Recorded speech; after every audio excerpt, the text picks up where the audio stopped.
የብዙዎች አባት እንደሆነ ይነገርለታል። በሆነ በጣም ነው ወደው እኔ ስላገናኘሽኝ እንደ መልአክ ነው የታየሽኝ ከሱ ጋር ስንነጋገር ስላንተ ስናስብ ወይ ሸዋንጌ እንላለን። ልጆቻችንን እንደፈለጉ እንዲሆኑ እኛ እንዳንቆጣ። እኔ እንጃ ምን አይነት ጸጋ ነው ግን ያለት እግዚአብሔር ስለሰጠ ጸጋ እግዚአብሔርን በጣም አመሰግናለሁ። የአፍሮ ጸጉር ጥቁረት ይገርማል የገጽ ማማረ ወንዳ ወንድነት ጌትዬ የጥርስ ድርድር አንተ ባታወራው ባይቀና ምስልህም ያወራል ከልጆች ስትል መኖርክን ፎቶ ይናገራል። በጣም ይቆጨኛል። አንድ ቀን እወድሃለሁም ብዬው አላውቅም። አባቴ ያለ አቅምህ ለምን ወለድከኝ እያለ የሚሳደብ ትውልድ ጋራ እየተጋፈጡ ስለሆነ አባዬ አመሰግንሃለሁ፣ አንተ ባትኖር እኮ እዚህ አልደርስም የሚል ሲኖር የዘገየ ቢመስልም በማንኛውም ጊዜ ሲደረግ ትልቅ ነገር ነው። ከዚህ ሌላ ምንም የዚህ ምድር ህይወት ትርጉም ይሆን። አባቴ ሹፌር የነበረ ለሀገሩም ወታደር የነበረ ብዙ ዋጋ የከፈለ አባት ነው። ለልጆቹም ደግሞ በጣም ብዙ ዋጋ የከፈለ አባት።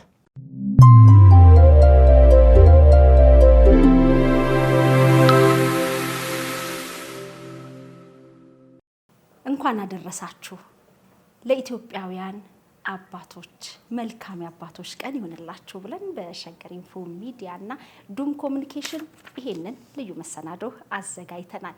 የዛሬ እንግዳችን መልካም አባቶች ቀን ብለን በአባትነት ምሳሌ እንግዲህ በልዩ ክብር ቆይታ የምናደርገው ከአቶ ሸዋንግዛው ሉሌ ጋር ነው። መለስ አድርገን አቶ ሸዋንግዛው ማን ናቸው የሚለውን እናነሳለን። ሸዋንጌ ግቢ ሲገባ በደንብ ትዝ ይለኛል ሲመጣና የመጀመሪያ ጊዜ። ከዛ በኋላ እኔ ሸዋንጌ ስትገባ ልንገርህ ሁል ጊዜ ከውስጥ የማይጠፋው እንትን ነበር የተሰማኝ፣ ፍሪደም። በጣም በቃ ሸዋንጌ መጣ ማንም ሰው አይነካኝም።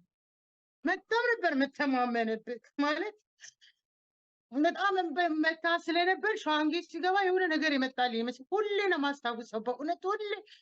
እና እሱ ሲመጣ ደስ ብሎኝ ሳቁ ነው ደስ ፊቱ ደስ ይለኛል። እና አጥፊ ነኝ እኮ ሳላጠፋ ቀርቼ አይደለም፣ ግን አሁን ሳስተውለው ሰው እንደዛ አይመታም። ግን ሸዋንጌ ሲገባ ፊቱ ደስ በጣም ነው የምጓጓው። ማክሰኞ እና ሐሙስ የሆነ ቀናቶች አሉ የሚመጡበት በሰፍታ ነው የምጠብቀው። እና ከሱ በፍጹም ማድረሳው መጣ ብዬ አስተያየት ጻፍኩኝ ማለት ነው። በቃ ይመቱኛል፣ ገላግለኝ፣ እኔ አልፈልግም እንዲመቱ ብዬ አስተያየት አርሰው አስተያየት ሁሌ መንገድ ስለምፈልግ ነው። እሺ መስዬ የምነግረው ዛሬ ስላገኘሁት እንዴት እንደምወደው እና አስተያየት ሳጥን ውስጥ ከትቼ እሱ ያገኘዋልና መብት ይሰጠኛል ብዬ ጽፌ ከተትኩ። የሚገርምሽ ተንኮለኞች ልጆች አሉ፣ ያው ልጆች ስንኖር ማለት ነው፣ ወይንም አላቅም ኃላፊዎች። ከዛ ውስጥ 2 3 አውጥተው ሸዋንጌ በማያውቅበት እኛን ልታስቢ ነበር ብለው ማለት ነው አውጥተው የተገረፍኩበትን ጊዜ አልረሳውም። 2 3 ጽፌለት ማለት ነው። እና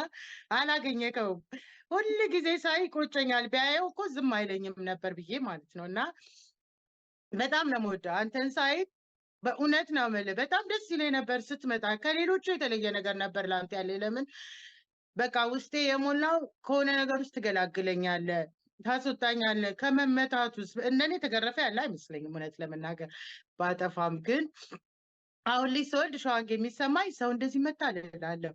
እግዚአብሔር ለምንድን መሰለኝ ይሄን ነገር ያነሳሁት፣ እድሜ ሙሉ ይዣቸው የመጣኋቸው ሰዎች አሉ እዛ ግቢ ውስጥ ከሚመቱኝ እና በአንተ ፊትና በኢትዮጵያ ሕዝብ ፊት ይቅርታ ላድርግላቸውና ይውጡልኝ።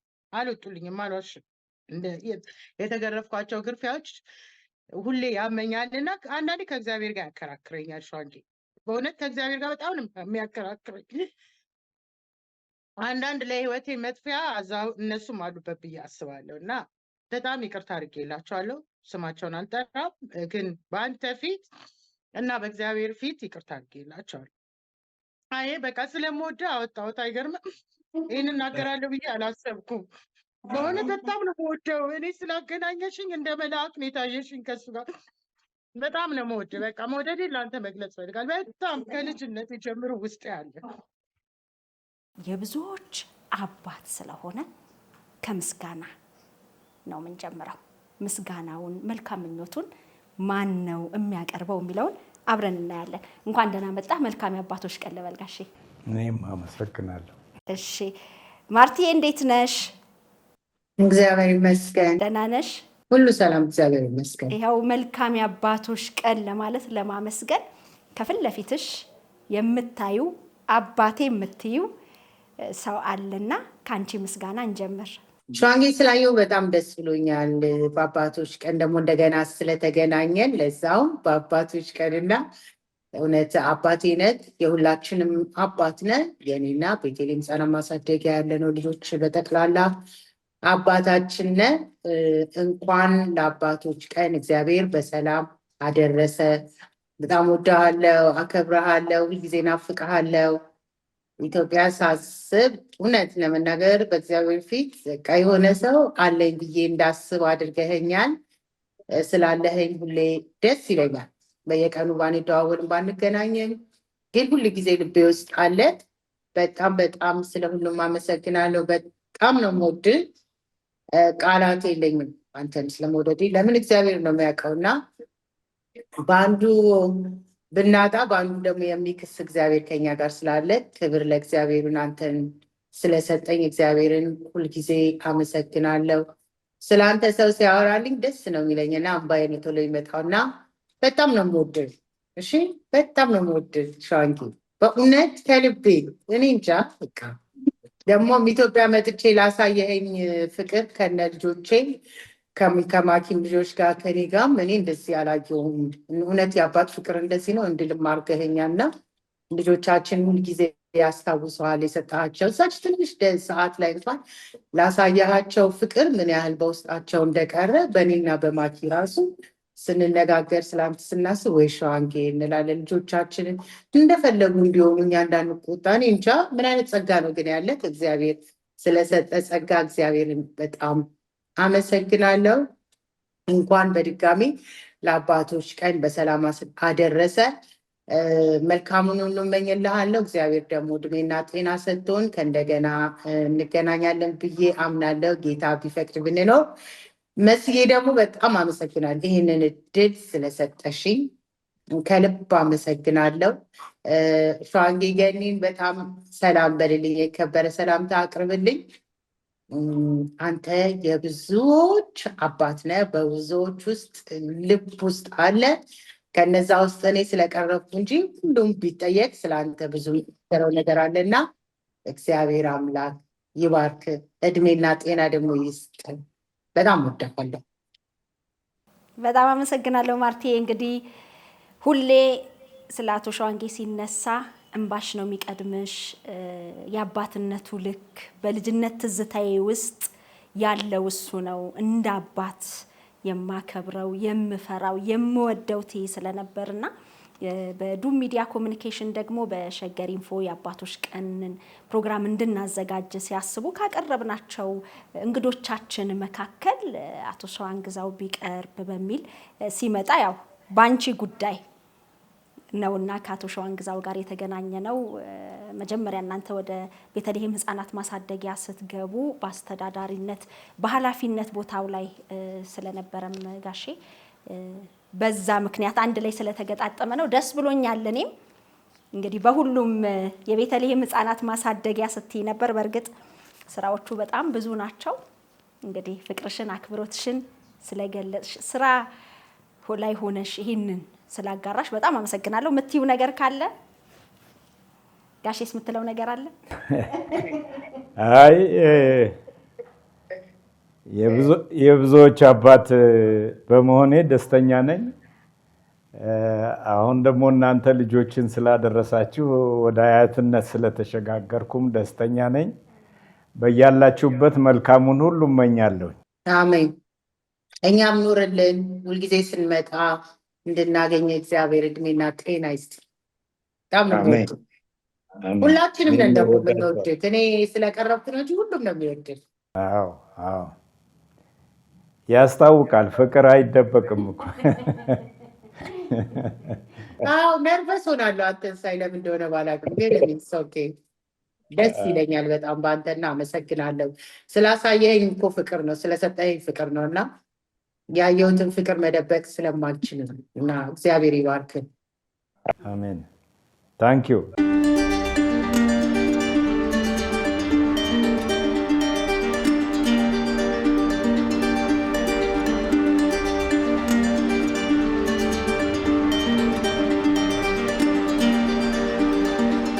ዋናው መጠጥ ይሄ ነው። እውነት ነው። እንግዲህ የኢትዮጵያውያን የአባቶች ቀን ቡና እንዲከበር ሽታው በራሱ ጥሩ ነው አይደል? አዎ። አይ ጣሊያን ሀገር አንድ ሉክ ሄደው ጣሊያኖች በእነሱ ሽቶ ብዙ ሲያወሩ ሲጉራ ሲነዙ ማነሻ አንቺ ብለው ቡና ፊስቲ አፍ ያሉ በቃ ቤቱን ቡና የኛም ሽቶ ይሄ ነው ብለዋል። እውነት ነው። ደግሞ የኢትዮጵያውያን መገለጫም ነው። ይሄም መሰናዶ ደግሞ የኢትዮጵያ አባቶች ቀን ነው። ዱም ሚዲያ እና ኮሚኒኬሽን ከ17 ዓመታት በፊት እንግዲህ በልበ ቀናው በጥበበኛው በወጣቱ ኢዮብ አርጋው አማካኝነት የሀሳብ ጠንሳሽነት የተጀመረ ነው። ላለፉት 17 ዓመታት ያህል የተለያዩ ለሀገር ውለታ የሰሩ አባቶችን በማመስገን ጋቢ በማልበስ እግር በማጠብ በተለያዩ መሰናዶች በየዓመቱ ግንቦት 15 ላይ የሚደረግ መሰናዶ ነው። እንግዲህ እኛም በሸገር ኢንፎ ሚዲያ የብዙዎች አባት የሆንከውን አንተን ለማመስገን መልካም የአባቶች ቀን ለማለት እድሉን ስላገኘን እጅግ በጣም ከልብ እናመሰግናለን። እንግዲህ ዛሬ ቡና እያፈላሁ ነው። መልካም የአባቶች ቀን እምለው እንግዲህ በህይወት ያሉላችሁ ፈጣሪ ረጅም እድሜና ጤና ይስጥላችሁ። ልጅ ከጦረው ጤናው የጦረው እድሜው የጦረው ይባላልና በእድሜ በጤና ያቆይላችሁ። በሞት የተለዩትንም እግዚአብሔር ነፍሳቸውን ይማር። መልካም የአባቶች ቀን።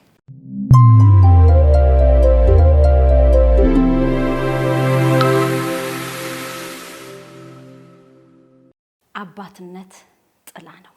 አባት መከታ ነው። መሸሸጊያ መመኪያ ዋርካ ነው።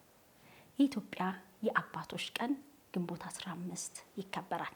እኛም በሸገር ኢንፎ ሚዲያ ከዱም ሚዲያ እና ኮሚኒኬሽን ጋር በመተባበር መልካም የአባቶች ቀን በማለት እንግዲህ ምስጋና ለማቅረብ እና የአባቶች ቀንን ለመዘከር እዚህ ስቱዲዮ እየጋበዝ ነው አቶ ሸዋንግዛው ሉሌ ወርቅነህ የብዙዎች አባት እንደሆነ ይነገርለታል። በተለይ ደግሞ በህፃናት ማሳደጊያ ውስጥ በተለያየ ምክንያት ወላጆቻቸው ሊያሳድጓቸው ያልቻሉ ህፃናትን አቅፎ በፍቅር ሰብስቦ በአባትነት መክሮ ዘክሮ አሁንም ድረስ አባቴ የሚሉት እጅግ በጣም ብዙ ናቸው። አቶ ሸዋንግዛው ሉሌ የሰብአዊ እርዳታና የልማት ባለሙያ ነው። በአክብሮት ነው አንተ እያልኩት ያለው። ይሄ ከግምት ውስጥ ይግባልኝ። በ5 አፍሪካ ሀገሮች ኢትዮጵያ፣ ደቡብ ሱዳን፣ ሰሜን ሱዳን እና አንጎላ እንዲሁም ሌሴቶ ውስጥ ሰርቷል።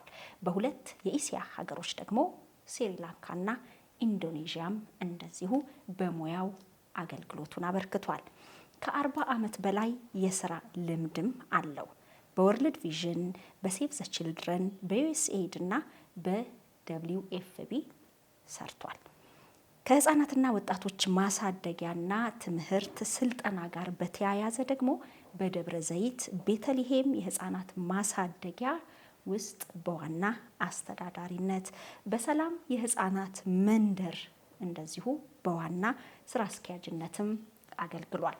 እንግዲህ እነዚህ ሁሉ የስራ ክንውኖቹ በአመታት ሲሰሉ ከ40 ዓመታት በላይ የስራ ልምድ ያለው የብዙዎች አባት የሆነ ነው የዛሬ እንግዳችን። በትርፍ ጊዜ እንግዲህ ከነኚህ ከሙያ ስራዎቹ ደግሞ ባለፈ በትርፍ ጊዜ የጋብቻና የቤተሰብ ኑሮ ላይ አስተማሪና አማካሪም ነው።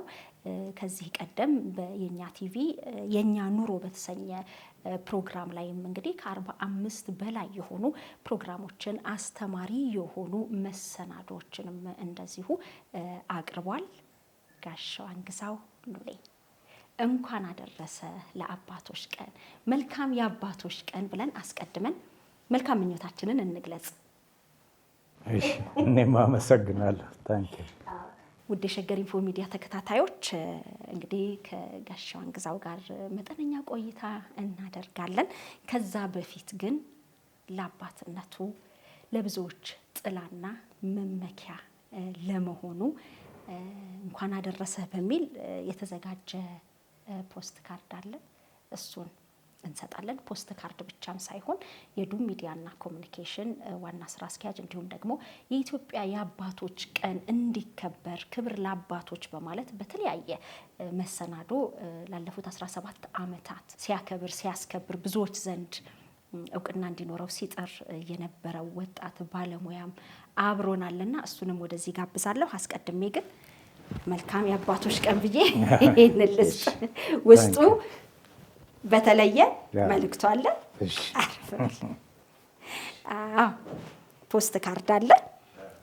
ማርታ አሊ ብራና የቤተልሔም ሕፃናት ማሳደጊያ ልጆች ወይም እዛ ያደጉ በጠቅላላ እነሱንም በመወከል ነው መልካም የአባቶች ቀን በሚል መልካም ምኞት የተላከው። ውስጡ ያለው ፖስት ካርድ ይሄ ነው። ከቤተልሔም ሕፃናት ማሳደጊያ የሰላም የሕፃናት መንደር በጣም ብዙ ልጆችን አሳድገሃል። እንዲህ አይነት በፍቅር ሲገለጽ ስሜቱ እንዴት ነው? መቼም ሰብአዊ እርዳታ ዝንባሌ ላለው ሰው በአንድ በኩል መደበኛ ስራ ነው፣ ኃላፊነት ነው። ነገር ግን ከልጆች ጋር በተያያዘ ግን የምንፈጥረው አባትነት 3 ዓመት ሰራን 4 ዓመት እዛ ላይ የሚያቆም አይደለም። ከ20 ዓመት በላይ ከ30 ዓመት በላይ የሚያያይዝ የሚያጓትት ኃላፊነት ነው። ልጆቹ በወቅቱ ስንቆጣጠራቸው፣ ትምህርት ላይ እንዲያተኩሩ ስናደርጋቸው፣ ለጊዜው ደስ የሚላቸው የማይላቸው ቢኖሩም እያደጉ ሲሄዱ ግን በቃ ያ ሁሉ የአባትነት መገለጫ እንደሆነ እየተረዱ ሲሄዱ ግንኙነቱ እየጠነከረ እየበሰለ ትርጉም እየኖረው ይሄዳል። አሁን ደብረ ዘይትም ሆነ ሰላም ሕፃናት ማሳደጊያ የነበሩ ሕፃናት ባለትዳሮች፣ ኢንቨስተሮች በልዩ ልዩ ሙያ ሀገራቸውን የሚያገለግሉ ሆነዋል እና በየቦታው አገኛቸዋለሁ። በቅርብ በሲዳማ ክልል ውስጥ ሁላ ወረዳ አንድ ለጥናት ሂጄ ነበርና የዕለት ዕለት ዋናውን ስራ አስኪያጅና ሰራተኞችን ተዋውቄ በማግስቱ አንድ ወጣት መጣ። ወጣት አይባልም፣ ፂም በፂም የሆነ ተለቅ ያለ ሰው ነው። አጠፋኸው እንዳትለኝ ሲለኝ ቤት ይምጣልኝ። እሱ ጋር በተለይ ከ24 ዓመት በኋላ ነው የተገናኘ ነው። ደግሞ ለጥናት ከሄድኩበት ስራ ጋራ በኃላፊነት የሚሰራው እሱ ነው። ከዛን ጊዜ ጀምሮ እንትናልና የልጅነቱን ይሉን የነበረውን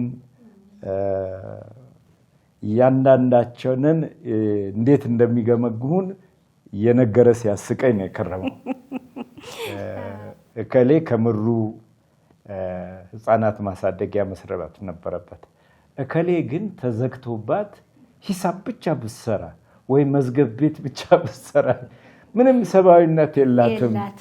ከስራ ባለፈ ሰብአዊነትን ይፈልጋሉ።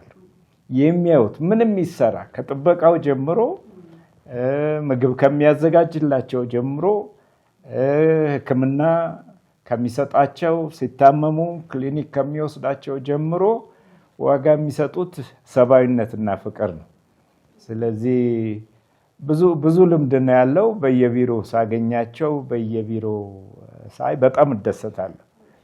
በአንድ ወቅት ትምህርት ሚኒስቴር ውስጥ የአንድ ዲፓርትመንት ቀጠሮ ለመያዝ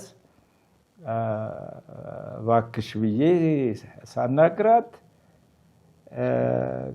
ከኃላፊዋ ጋር ቀጠሮ ለመያዝ ነው ብዬ ገና ሳለ ሸዋንጌ ድምፅህ አንተን ይመስላል በስልክ ማለት ነው። በስልክ ለይታ ከዛ በኋላ ሳገኛቸው እና በየቦታው ስናገኛቸው ደስ ይላል። አገሪቱ ደግሞ ላለፉት 50 ዓመታት በጦርነት ውስጥ ስላሳለፈች ልዩ ልዩ ማህበራዊ ችግሮች ስለገጠሙ ወላጅን በልዩ ልዩ ምክንያት ማጣት ብዙ ነው። ቁጥሩ ከፍተኛ ቁጥር ነው። ስለዚህ በየቦታው ደጋግ የሆኑ ሰዎች፣ ሰብአዊነትን በተግባር የሚተረጉሙ ሰዎች የከፈቷቸው ህፃናት ማሳደጊያዎች አሉና እነሱ ላይ ትኩረት ሰጥተን ልንደግፋቸው ይገባል። አሁንም ቢሆን ኢንስቲትዩሽናል ኬር የመጨረሻ ምርጫ ቢሆንም ምርጫ ለሌላቸው ደግሞ መንከባከብ ይኖርብናል ብዬ አስባለሁ። እንግዲህ ከሰብአዊነቱ ጋርም ተያይዞ ነው። ባለፈውንም አንስተነው ነበረ ከቤተልሔም ህፃናት ማሳደጊያ ጋር እንግዲህ አጋጣሚ ሆኖ በማደጉ የተለያየ ሀገራት ሄደው ያደጉ የማፋለጉ እድልም ነበረን እና ብዙ ጊዜ ገና ጨቅላ ህፃናት በር ላይ ያው ሰብስበው ያሳድጋሉ ይወስዳሉ ስለሚባል በር ላይ አስቀምጦ የመሄድ ጥበቃዎች ወደ ውስጥ እንዲገቡ የማድረግ ነገር እንዳለና ከአንዲትም ቤልጂየም ሀገር ካደገች በማደጎ ካደገች ኢትዮጵያዊት ጋር ባደረግነው ቆይታም የተረዳነው ነገር ነበርና እንዲህ አይነት ነገር ይሄ ሰብአዊነትን ስራና ሰብአዊነት አንድ ላይ ሲሆን አንዳንዴ ቦታው ሞልቶ ሊሆን ይችላል፣ መቀበል ማትችሉበት ደረጃ ላይ ሊሆን ይችላል። ግን ደግሞ በር ላይ ጨቅላ ህፃን እያለቀሰ ተጥሏል። አይፈትንም? ከባድ ነው። በአንድ በኩል የውጭ ሀገር ዜጎች የጀመሯቸው ድርጅቶች ስለሆኑ ልጁ ውጭ ሀገር እንዲያድግላቸው ዞሮ ዞሮ ያው ጠፍሮ ያዘን ድህነት ስለሆነ ጥሩ ኑሮ ያለው ሰው ልጁን አንስቶ ፈረንጅ ያሳደግልኝ ውጭ ሀገር ይሄድልኝ አይልም። እናትም ጨክና ልጇን ሆስፒታል ጥላ የምትጠፋበት ጨክና ሆነ ቦታ የምታረግበት ምክንያት አንዱ ከድህነት ጋር የተያያዘ ነው። በወጣቶች ዙሪያ ደግሞ ያልታቀደ እርግዝና ገጥሟቸው የሚያስወርዱ አሉ። ልጁ ገፍቶ ደግሞ ካደገና ከተወለደ በኋላ ምን ማድረግ እንዳለባቸው ማንም ማማከር እንዳለባቸው ግራ ሲገባቸው የሚወስኑት ውሳኔ ነው። ባህላችን ውስጥ ደግሞ በብዙ መልኩ አቃፊ ነን ብንልም አንድ ወጣት ተሳስታ እርግዛ ከተገኘች የኔን ክብር ነካች ብሎ ገላለሁ የሚል የሚፎክር ማህበረሰብና አስተሳሰብ ስላለ ሚስጥራቸውን ለአክስትም ቢሆን ለቅርብ ዘመድም ቢሆን ነግረው ልጆቹ ሳይርቁ ቢቻል በእናትና አባት ካልተቻለ ደግሞ በአያትና በወንድ አያት በሴት አያት በአክስት ባጎት ቤተሰብ ውስጥ ሳይርቁ እንዲያድጉ ማድረግ እየተቻለ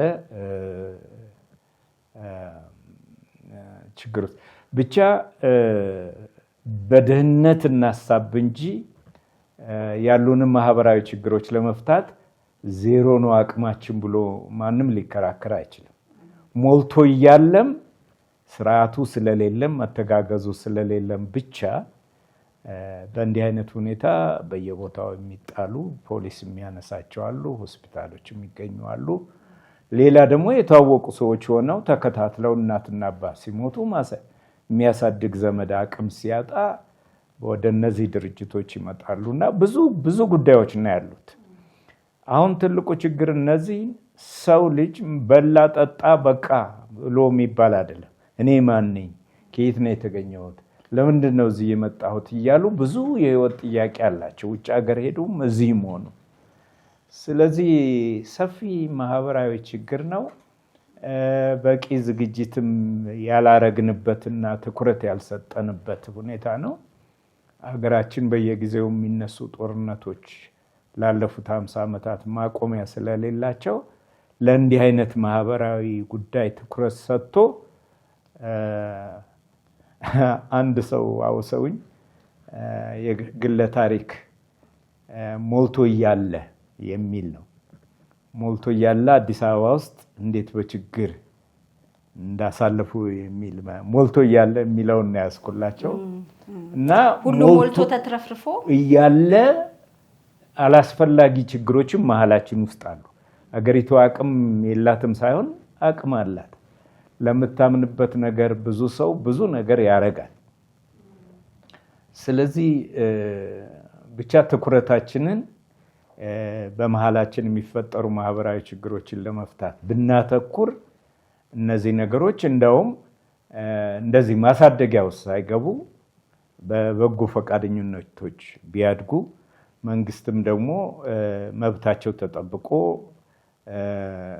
ለአቢዩዝ ላልተገባ ስቃይ እንዳይዳረጉ አሳደጊዎቻቸውን የሚቆጣጠር ሁኔታ ተፈጥሮ በዛ ሁኔታ ቅድሚያ ቢሰጥ የሚል ሀሳብ አለ።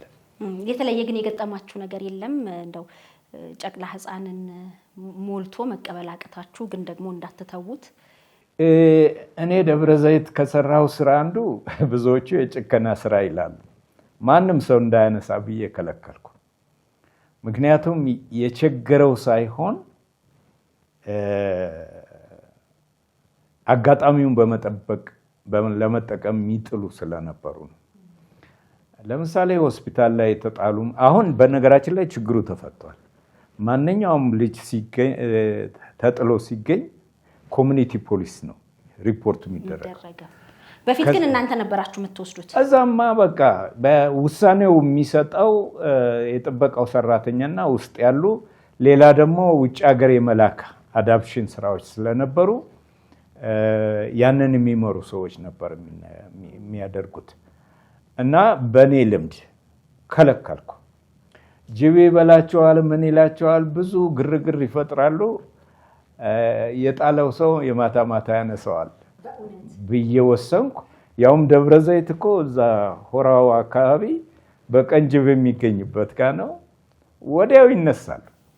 ስለዚህ ተደብቀው ልጃቸውን እየገፉ አጥር ላይ ጥለው፣ እንዳውም አንዳንዶቹ ልጄ ቢሄድ ቀሪዎችን ውጭ ሀገር ይስብልኛል ብለው የሚያስቡ ከንቱ ሀሳቢዎች ሁሉ ነበሩበት። ምክንያቱም ውስጥ ያሉት ትምህርት ላይ አተኩረው የስራ እድል ኖሯቸው ስልጠና ሳይሰጣቸው ከተጠራቀሙ ውጭ መጨመር ምን ዋጋ አለው? በእጅ ላይ የነበሩትን እንትን ማድረግ። ስለዚህ አሁን ግን ስርዓት አለ። ሰራተኛና ማህበራዊ ጉዳይ መዋቅር እንደ ድሮው ላይ ብቻ ሳይሆን በየወረዳው የዚህ ጉዳይ የስራ ባለቤቶች አሉ። የሶሻል ፕሮብሌም ከኮሚኒቲ ፖሊስ ጋር ይነሳሉ፣ ይጣራል። መንግስት ማቆያ አለው። አሁን ዝግጅት አለው የራሱ። እዛ በተጣበበ ሁኔታ ስለሚያቆያቸው ሁሉን ይቀበላል። በኋላ ቀስ ብሎ ደግሞ እየመደበ ወደ የድርጅቱ ያከፋፍላል። አሁን ስርዓት አለ። ይሄ የሚወሩት የድሮቹ ችግሮች ነው። የበፊቶቹ ቤተልሔምን ያነሳ ነው። ለዛ ነው እንጂ አሁን ኮሚኒቲ ፖሊስ አለ፣ የሰለጠኑ ባለሙያዎች አሉ። የተጣሉበት ሁኔታ ይጣራል። ለልጆች መረጃም አላቸው። እኔ ማን ነኝ ለሚለው ለሁሉ እንኳን መልስ ባይሆን ለብዙሃኑ ከየት እንደተነሱ ምን እንደሆነ ወረዳው የሚያውቃቸው በተከታትለው በልዩ ልዩ ህመም የሞቱ ሰዎችና ቤት ቁጥር የነበራቸው ልጆች ይኖራሉ። ቅድም እንዳልኩት ሆስፒታል ወይም ሌላ ቦታ ደግሞ የተጣሉ ምንም አድራሻ አባቴ ማን ነው ምንድነው ቢሉ ማወቅም ያስቸግረዋል። ስለዚህ ሰፊ ማህበራዊ ችግር ነው። ህብረተሰቡ እንዲሰራበት ትኩረት እንዲደረግበት የሚደረግ ነው። የነዚህ ደግሞ የወጡት እኔ ማን ነኝ የሚለውን በየሀገሩ ያሉትን አሁን ቁጥራቸው ከፍተኛ ስለሆነ ባለፈው ጊዜም እንደተነጋገር ነው እነሱን የሚያግዝ ሁኔታ መፈጠር አለበት። ሀገር ውስጥ ቢጣራ ወደ ኋላ ተሄዶ ቢጣራ ማለት መስመሩን ሊያሳዩን የሚችሉ ሊመሰክሩ የሚችሉ ሰዎች እያለቁ ስለሆነ እየሞቱ ስለሆነ ጊዜ በሄደ ቁጥር አንድ ልጅ ታሪኩንና ዘመዶቹን ለማግኘት ያስቸግራልና በዛ ኤሪያ ላይ ማሳወቅ ጥሩ ይሆናል። መልካም ነው። እንግዲህ የአባቶች ቀንን ምክንያት አድርገን ነው ይሄንን ያነሳ ነው። የብዙዎች አባት ስለሆንክ እናመሰግናለን እያልን ነው። እንግዲህ ለዚሁ የተዘጋጀ ድፎ አለ፣ እሱን ትቆርስልናለህ። መልካም የአባቶች ቀን በሚለው ኢዮብ ደግሞ ያዘጋጀዋል። ኢዮብ ወደዚህ። የአፍሮ ፀጉር ጥቁረት ይገርማል፣ የገጽ ማማረ ወንዳ ወንድነት ጌትዬ የጥርስ ድርድር አንተ ባታወራው ባይቀና ምስልህም ያወራል ከልጆች ስትል መኖርክን ፎቶ ይናገራል ሞገስክን ያጣቅም አባ ስትወልደኝ ነው ላረክልኝ ነገር የኔ አቅም አንድ ነው እወድሃለሁ እወድሃለሁ እወድሃለሁ እወድሃለሁ እወድሃለሁ እወድሃለሁ እወድሃለሁ እወድሃለሁ የዶሮ አይን የመሰለ ይባላል። እንግዲህ ቆንጆ ቡና ለምን እንደሆነ አላውቅም። ከዶሮ አይን ጋር ለጠላም ይባላል። አዎ የዶሮ አይን ድምቅ ያለ ብራውን ምንድነው ቡኒ ሆኖ ቀላ ያለ የዶሮ አይን የመሰለ እንግዲህ ብዙ አይነት ዶሮዎች አሉ፣ ብዙ አይነት አይን አላቸው። ብቻ ቆንጆውን ተምሳሌት አድርገና የኛ ሀገር ዶሮዎችን ቡና አይነት እንደኛ ጠይም ያለ ከለር ስላላቸው እንደ መልካችንም እንግዲህ ይሄው የአባቶች ቀንም እኮ የራሳችን የኢትዮጵያዊ መልክና ለዛ ቁመና ሊኖረው ይገባል በሚል ነው የአባቶችን ቀን። እዮባ እንኳን ደህና መጣ። እንኳን ደህና ቆይሽ። እናመሰግናለን። እኔም በጣም አመሰግናለሁ ለአክብሮት። በሸገር ኢንፎ ሚዲያ ከቀረቡ አባቶች መካከል አቶ ሸዋንግዛው የብዙዎች አባት ስለሆነ በዘንድሮ በ2017 የአባቶች ቀን ልናመሰግነው ጋቢ ልናለብሰው እንወዳለን በሚል ይሄን ስላረክ እኔ በጣም አመሰግናለሁ። ኩታው እንዴት ነው? በጣም ደረጃው ከፍ ያለ ነው። ያው አባትነት እኮ ልዩ ነው፣ መሰጠትም ይፈልጋል። ቡልኮ ነጠላ አለ፣ ጋቢ አለ። ይሄ በቡልኮ ደረጃ ቡልኮ እንግዲህ የጋቢ ታላቅ ነው አይደል? አዎ ታላቁ ነው። ነጠላ ታናሽ ነች። አንገል ልብስ ደግሞ ልጅ ነች። አዎ እሷ ልጅ ቤት እንደ ልጅ ነች። በጣም እናመሰግናለን። እንዴት አሰበው? እንዴት ጀመረው ሲሉኝ ነበር። አዎ አንደኛ ወጣት ነው። የዛሬ 17 ዓመት ደግሞ ስገምተው የበለጠ ወጣት ነው። ሐሳቡ እንዴት እንደመጣለት ቢነግረን የኔም ጥያቄ እንግዲህ ጠየቅኳት። ያው ሐሳቡ የመጣው እንደዚህ ደረጃ ይደርሳል ተብሎም አይደለም። የአባቶች ቀን አባቴ በህይወት የለም። እሱ በሞተ በአንደኛው ዓመት ነው እሱን ለማሰብ የተደረገ ነው። ከዛ በኋላ ነው ግርማ ወልደ ጊዮርጊስ አይተው የማን ልጅ ነው ተብሎ ብዙ ታሪክ አለውና ለዛ ተብሎ ወደ ኢትዮጵያ አባቶች ቀን ዞሮ ቀኑን ቀይረን ግንቦት 15 የወቅቱ የኢትዮጵያ ፕሬዝዳንት ነበሩ። አዎ በምን ፕሮግራም ላይ አዩት? ፕሮግራሙን ያደረግነው መስከረም 27 ነበረ። የወደ አቢሲኒያ ነበረ። በቃ አባቴን በይሄ ግራ ይገባሽ የለ የዛኔ ብሔራዊ ቲያትር ነበር ያለሁትና በምንድን ነው አመሰግነው ማለት በጣም ይቆጨኛል። አንድ ቀን እወድሃለሁም ብዬው አላውቅም።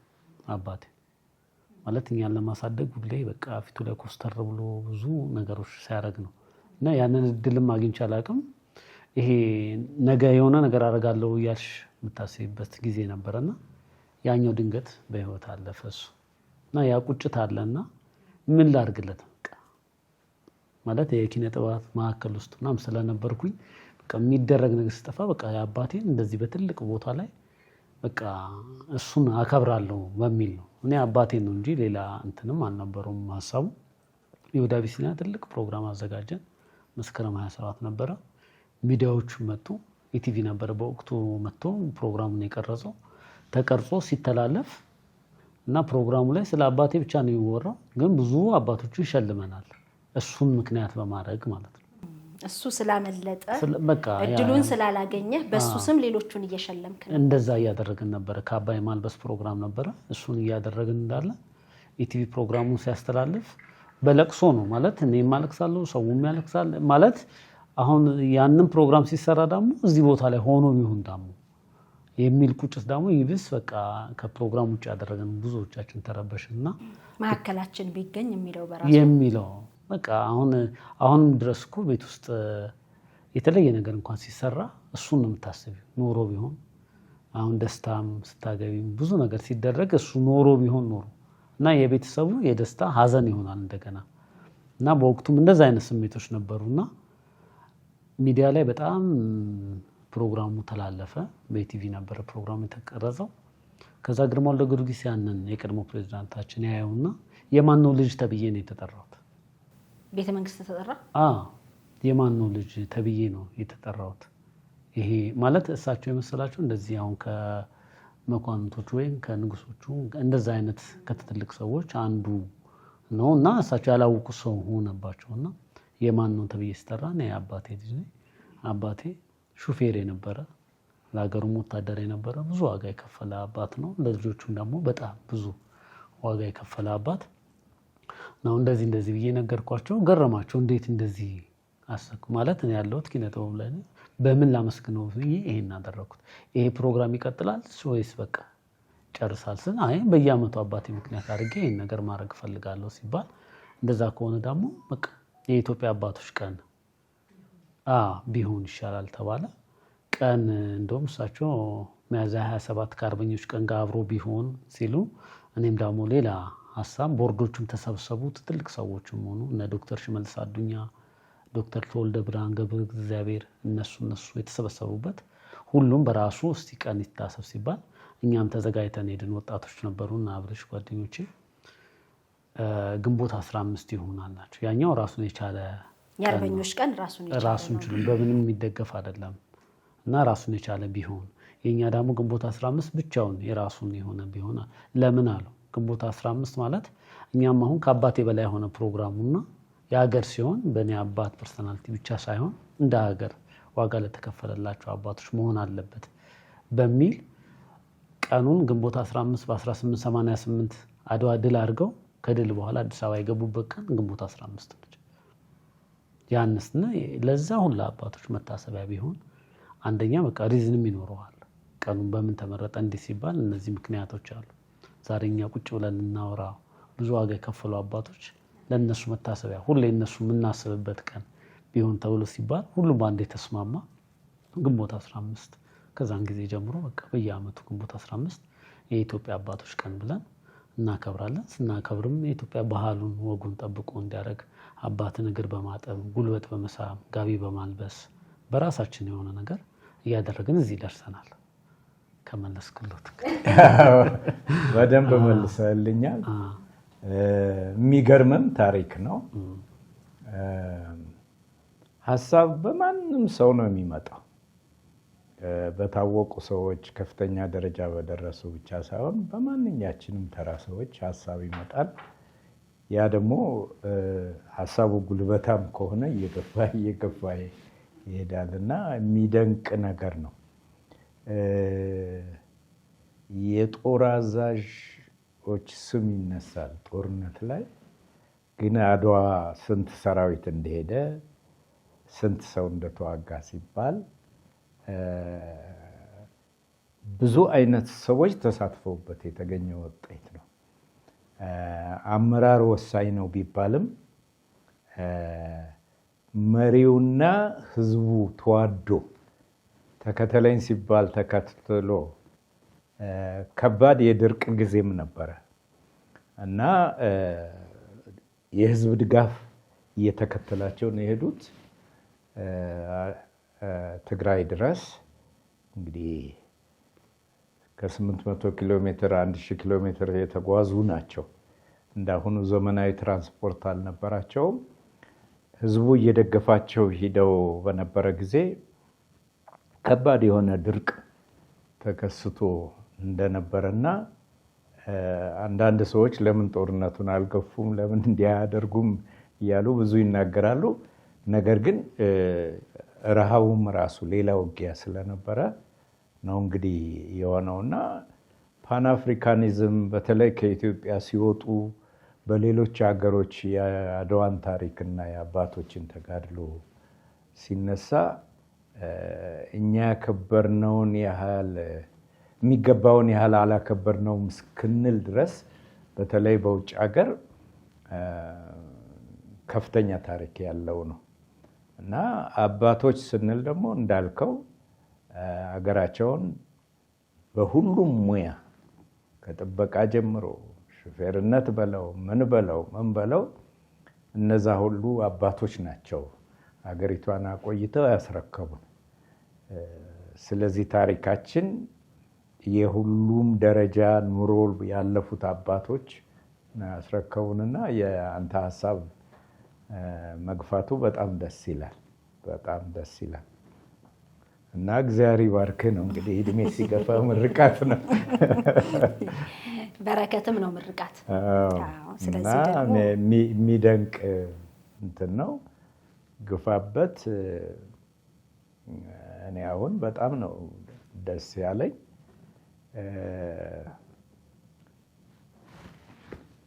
ሸገር ኢንፎንም አመሰግናለሁ። ሁላችሁም እንዲህ አይነት ነገር ስላረጋችሁልኝ በጣም አመሰግናለሁ። ደስተኛ ነኝ። እስክሞትም ደግሞ በጥሩ አባትነት ለመቀጠል ቃል እንድገባም ያረጋኛል። እውነት ነው። በጣም ነው የምናመሰግነው። እኛም ረጅም እድሜና ጤና ይስጥልን። እዮብንም በጣም አመሰግናለሁ። አንተም እንኳን አደረሰ መልካም የአባቶች ቀን።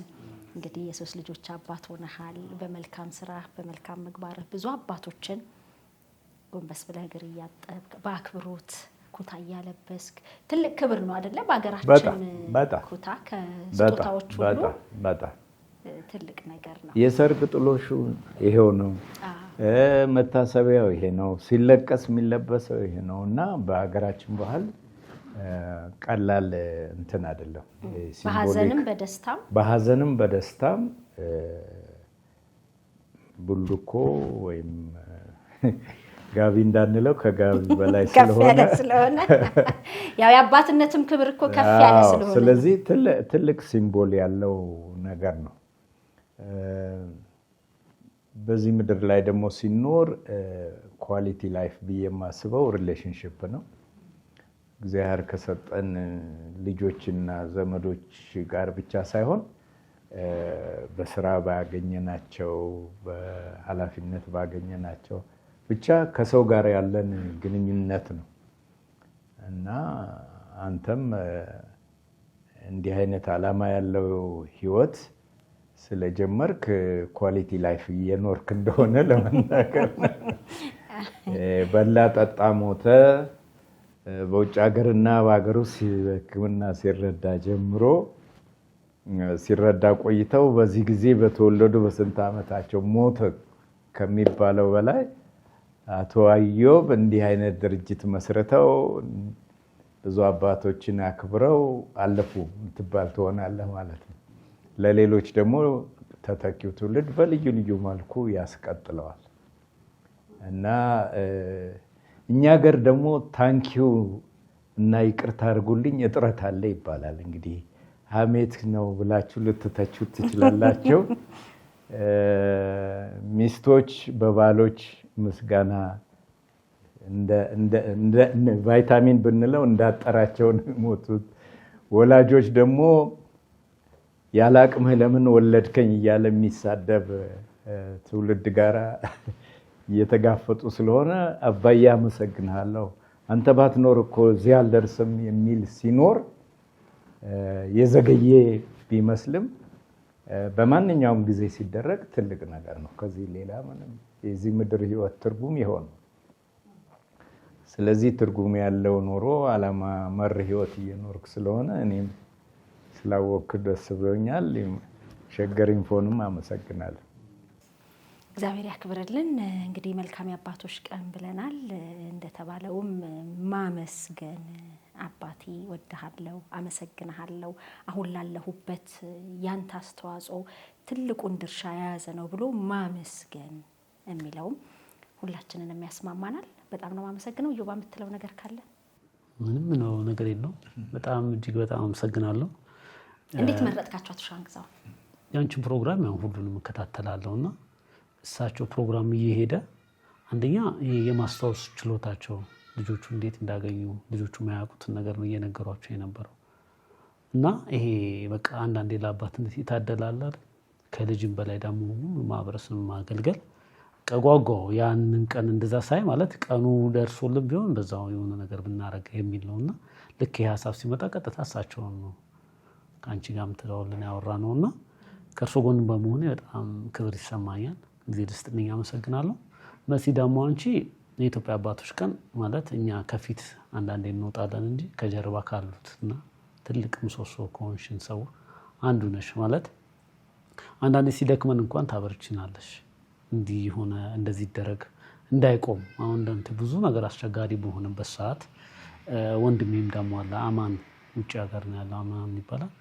አይቀርም በቃ እኔ ጋቢውን አደርጋለሁ ቀጥል ይለኛል በየአመቱ። ማለት ይሄ እንደታሰበው ሳይሆን ሲቀር በሱ ብርታትም አንቺም ደግሞ በጎን ሲደርስ ቀኑ ደረሰ ብለሽ አስታውሰሽ ምን እናስብ እንዘጋጅ ማለት ከጀርባ መኖርሽን ዛሬ መናገር ስላለብኝ ነው። የዚህ ፕሮግራም መጽናት ሌላው ቀርቶ የኛ ነገር ሁላ ጎልቶ እንዲወጣ አሁን ብዙን ጊዜ የኢትዮጵያ ሲባል ብዙዎቹ ትንሽ በቃ ያዝ ያደርጋቸዋል። ማለት በእኛ በራሳችን እየኮራን አይደለም። እንዳልሽው አሁን ሌላ ምንም ሊደረግ ይችላል። ይሄ ጋቢ ባህላችን ነው። እሳቸው እንደውም ጥሩ አድርጎ ገልጸውታል። ማለት ብዙ አይነት እንትን አለው። አሁን ድሮም አባቴም አሁን ሹፌር ነው ይሻለውና 2 ስራ ነው የሚሰራው። መጥቶ 11 ሰዓት ላይ ጋቢ አቀብለኝ ነው የሚለው። 11 ሰዓት ላይ ወጥቼ ጋቢ ነው ማቀበል። የማታ ብርዱ ሲሄድ የማታውን ስራ ሊሰራ 2 መስሪያ ቤት ነው የሚሰራው እኛን ለማሳደግ ማለት ነው። እና የቀኑን ጨርሶ ሲመጣ የማታውን ሲሄድ መኪና ውስጥ ጋቢ ይቀመጣልና ይሄንን ነው የሚለው። እና ያ አንድም እሱ አለው። ሁለተኛ ደግሞ እንዳሉትም እሳቸው በሽምግልናም ሆነ ለአባት ትልቅ ኢየሱስ አምሰጨው ጋቢ ነው። እና ያንንም አድርገን ኢትዮጵያዊ ነገር አድርገ ነው ያመጣ ነው። በቃ የኛ ባህላችንም የኛ ነገር ሁሉ ከፍ አድርገሽ እንዲታወቅ ኢትዮጵያዊ ነገሩ እንዲጎላ ላደረግሽው ነገር ደግሞ እጅግ በጣም አድርጌ አመሰግናለሁ። በእኔም በጓደኞቼም በቤተሰብ በሁሉም ስም አመሰግናለሁ። እግዚአብሔር ያክብርልን። መልካም የአባቶች ቀን። አሜን። እናንተም በያላችሁበት ሆናችሁ ይህን ፕሮግራም ለምትከታተሉ አባት ለሆናችሁ በአባት ጥላነት ብዙዎችን ለሰበሰባችሁ በጠቅላላ መልካም የአባቶች ቀን። ሸገር ኢንፎ አዳዲስ ወቅታዊና ተአማኒ ሆኖ መረጃዎችን ያገኙበታል። ሰብስክራይብ በማድረግ ቤተሰብ ይሁኑ። የምንለቃቸው ቪዲዮዎች ፈጥነው እንዲደርሱ የደውል ምልክቷን ይጫኑ። ውዴታውን ለመግለጽ ላይክ፣ ሐሳቡን ለማካፈል ኮሜንት፣ ለሌሎች ለማጋራት ደግሞ ሼር ያድርጉ። አብራችሁን ስለምትሆኑ ከልብ እናመሰግናለን። ሸገር ኢንፎ ታማኝ የመረጃ ምንጭ